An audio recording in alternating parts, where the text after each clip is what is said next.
Okay, so let's get on.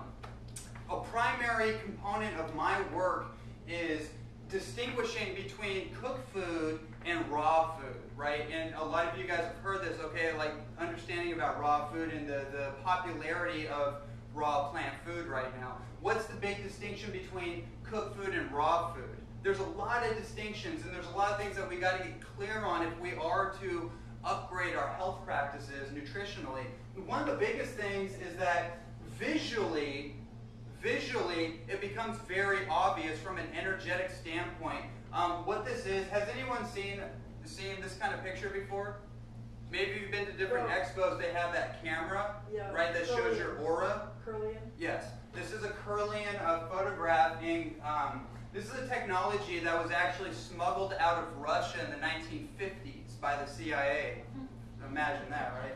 And they actually did something really good for us.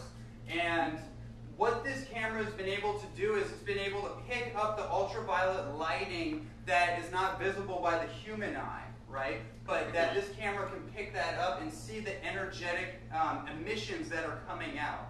And so you can see a live piece of cabbage or a living piece of cabbage that has not been denatured by cooking. You can see the energetics that are vibrating off that. And then you see what happens with cooked cabbage. It's more of a degradation, right? It's degraded. So if you get into this idea, something called the doctrine of signatures, is anyone familiar with that? Right? Basically, the doctrine of signatures is an idea that states that based on like a food found in nature, for example, based on what it looks like, what's growing around it, how it smells, you can imply what it does within the body. For example, like a walnut. Like, what's a walnut look like? Does anyone know what a walnut is? Yeah. Okay. What's a walnut look like? Well, it's in a shell. Well, okay, you crack open the shell. Like a skull, right? The shell is like a skull. What's in the skull? Brain. Cool. Yeah. So what do we find out about walnuts? They are actually very good for the brain. They contain omega-3 fatty acids. Very good for the brain food. So that's kind of the idea. So I want to play that idea into this.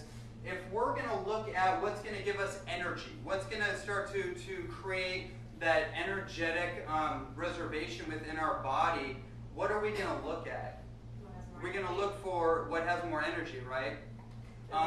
From a very like scientific perspective, this is something I've actually, it's interesting, Art over here, we had a conversation the other day about scientific materialism, right? And it's very interesting that you mentioned that because I've actually, the more I got into like scientific theories over the last couple hundred years and different proposed ideas from like Darwinian theory and all the way up to now and kind of like just all these different ideas on like DNA and different scientific ideas. A lot of it is very material, like very like a Newtonian perspective, which is like treating the body almost like a car, where if there's a problem with one of the parts, like let's say your kidneys, right? There's a problem with it, or there's some kind of growth, right? What is the proposed idea? Okay, we got to go into the car, we got to move this around, we got to cut, we got to take this out, we got to put it in a new part, that kind of thing, right? Very mechanical perspective, very superficial base. What we learn now is that from quantum physics is that basically the human body is like an empty field of energy. We're basically operating within an energy field, right? So if we want to increase the energy within that field, increase the receptivity, then we want food that's going to help. We want substances that charge us. Absolutely, thank you. Because our body's basically running off electricity. It's being conducted through electrical impulses. So we want food that has those impulses. The biggest thing between these two examples nutritionally is that one of them has enzymes and the other doesn't. Has anyone heard of this word enzymes? Oh yeah. Okay, good. Beautiful. Enzymes are the great catalysts of all our physical functions. They support all life, right? Every living creature, every living organism has enzymes in it, and our body has a multitude of enzymatic capacities, what gets everything going, right? what happens when we're born is that we have a set amount of what's called metabolic enzymes or life enzymes. And it's like a bank account, right?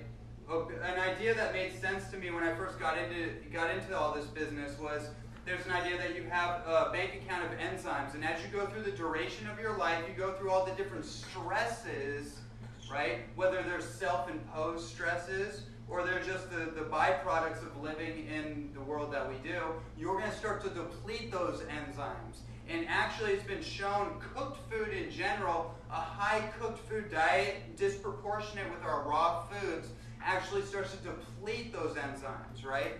Soda, all kinds of junk food, processed food starts to deplete it. And once our enzymatic bank account starts to go like this, we start to experience a massive breakdown in our physical apparatus, which is our body.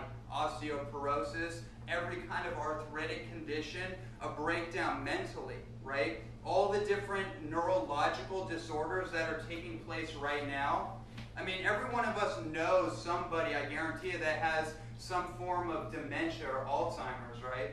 Unfortunately, it's a lot of our family members. I know that. All kinds of issues that are totally unnecessary and are not a part of the human experience. Or excuse me, I mean, that were never intended. From my vantage point, you may have a different opinion, but I don't believe those were intentions for our human experience. It's just byproducts of going against nature. So what happens as you start to get live food back in your body, you can actually start to fill back your bank account, right?